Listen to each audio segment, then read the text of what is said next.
sahabat Mindset Cerdas, apa kabar? Semoga selalu baik, sehat, dan bahagia tentunya. Kali ini saya ingin sharing cerita. Saya punya buku bagus yang ditulis oleh Mas Pur Anhari, bukunya, yang menceritakan perjuangan seorang Ciputra dari nol sampai sekarang menjadi pengusaha yang sukses. Bahkan Ciputra pernah dicatat di Forbes sebagai salah satu dari 10 tokoh bisnis yang berasal dari Indonesia yang dianggap sukses.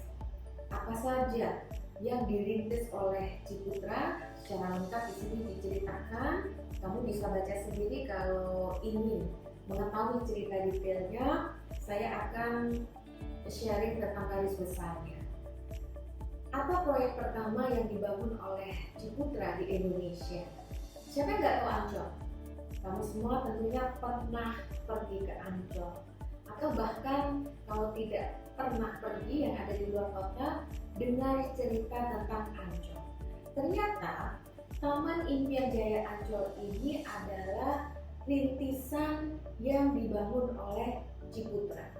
Ya, pusat rekreasi yang sangat digemari terutama bagi anak-anak se-Indonesia, bahkan ada yang datang dari luar negeri.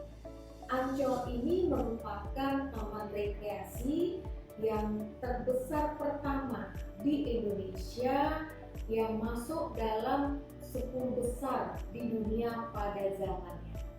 Dan Taman Ancol ini menjadi inspirasi bagi pengusaha-pengusaha lainnya untuk membuat atau meniru pembangunan tempat rekreasi yang mirip dengan Ancol.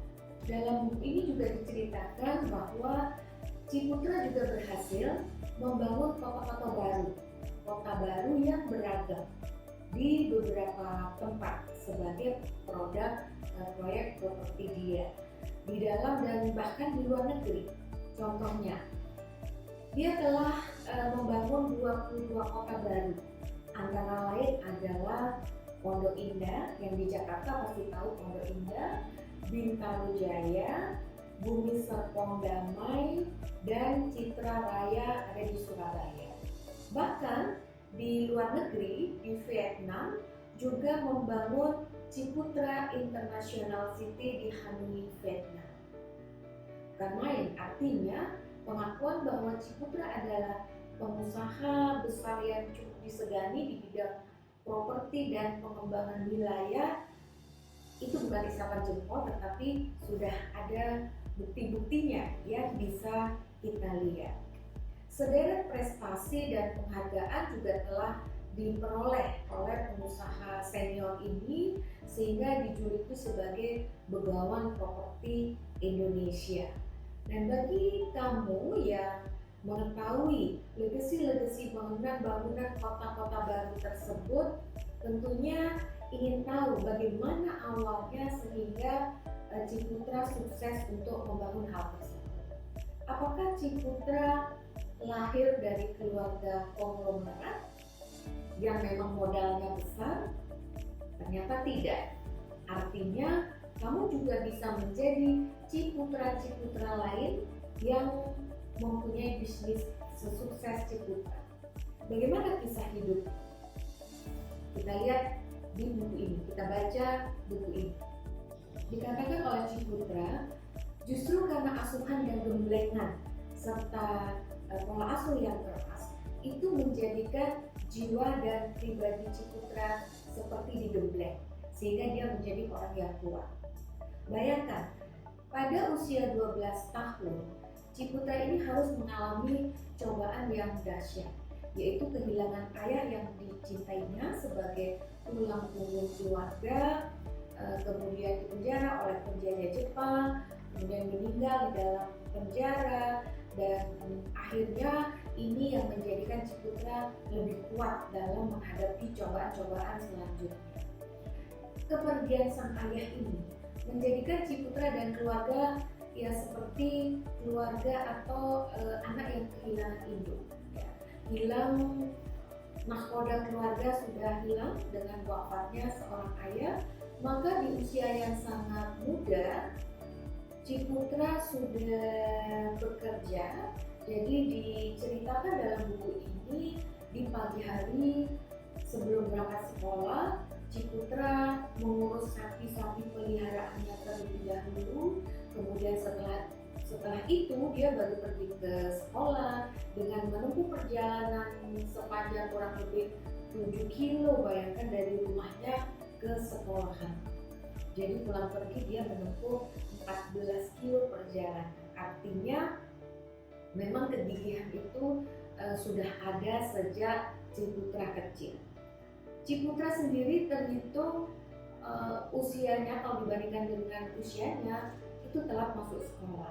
Ia terlambat karena waktu itu memang situasinya belum memungkinkan pada saat Ciputra di usia sekolah. Ciputra ini dilahirkan tahun berapa ya? Tahun 1931 di Sulawesi Tengah. Dan Ciputra ini lulus sekolah SD pada usia 16 tahun. Kamu lulus SD umur berapa? Coba kita renungkan apa yang bisa kita lakukan saat kita SD sampai dengan lulus SD. Kita lulus SD mungkin umur 12 tahun ya, sudah lulus. Ciputra ini lulus 16 tahun. Setiap hari dia harus bangun pagi, subuh, kemudian berlari menuju ke sekolahnya, kemudian tiba di rumah jam 2 siang dengan keadaan perut lapar, tentunya pulang sekolah. Dikatakan oleh Ciputra dalam buku ini, saya hanya memiliki pakaian yang sangat sedikit dan tidak memiliki sepatu atau sandal pada saat itu. Bayangkan derasnya, susahnya kehidupan dia di masa kecil. Saat hujan turun, maka bertambahlah penderitaan Ciputra tadi, karena dia tidak mempunyai sepatu ataupun sendal pada saat pergi ke sekolah. Tidak heran, berkat kegigihannya tersebut, maka dia menjadi pribadi yang sangat ulet, tekun, dan usahanya luar biasa, sehingga itu yang menjadi kepribadiannya sampai dia menjadi pengusaha besar seperti sekarang. Inilah yang disebut dengan sekolah kehidupan. Jadi sekolah itu tidak hanya di gedung sekolah, tapi dalam perjalanan hidup kita juga akan mendapatkan pengetahuan-pengetahuan yang terekam dalam otak kita sebagai passive knowledge, yang itu akan berpengaruh terhadap mindset cara berpikir kita. Kembali ke Ciputra tadi, setelah dia lulus SMA, kemudian dia pindah ke Bandung karena diterima di ITB untuk mengambil jurusan arsitektur. Di sanalah dia semakin berkembang karena passion dia memang di arsitektur, di properti, di pengembangan wilayah.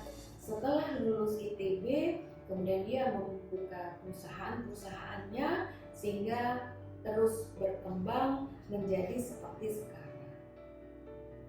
Baginya, kerja dan belajar itu seperti ajang perlombaan.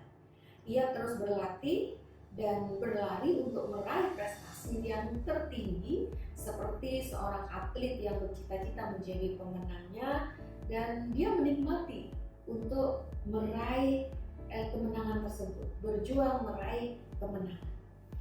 Disampaikan di dalam buku ini juga salah satu filsuf Inggris yang dia kagumi, yaitu Charles Handy, yang mengatakan belajarlah seperti orang yang bekerja dan bekerjalah seperti orang yang belajar. Jadi sebetulnya belajar dan bekerja itu tidak bisa dipisahkan. Pada saat lulus kuliah kita bekerja, bukan berarti masa belajar berhenti. Karena di bekerja itu kalau kita stagnan, tidak belajar lagi, artinya belajar tidak selalu formal. Belajar dari kehidupan juga bisa, belajar dari literatur yang ada dan lain sebagainya. Kita tidak akan berkembang kalau kita hanya bekerja. Jadi bekerja itu belajar, belajar itu bekerja. Sahabat, kalau kita membaca kisah orang-orang sukses, kita juga akan mendapatkan insight, hal-hal baik yang bisa kita terapkan dalam kehidupan kita, membuat kita ingin untuk melakukan kebaikan itu, seperti apa yang telah dilakukan orang tersebut. Kebaikan yang membawa manfaat bagi orang lain yang berada di sekitar kita. Jadi, jangan bosan untuk membaca, mendengar, menonton, mengikuti kisah-kisah sukses orang-orang yang telah sukses, karena semuanya pasti ada perjuangan di dalam kesuksesan tersebut, sehingga kita bisa terinspirasi, kemudian kita bisa mempraktekkannya. Bukan hanya Ciputra, baik itu artis, even YouTuber, itu semuanya perlu perjuangan. Misalnya kita melihat orang yang saat ini telah sukses, kalau kita hanya melihat dia pada saat sukses, kita tidak akan mendapat apa-apa.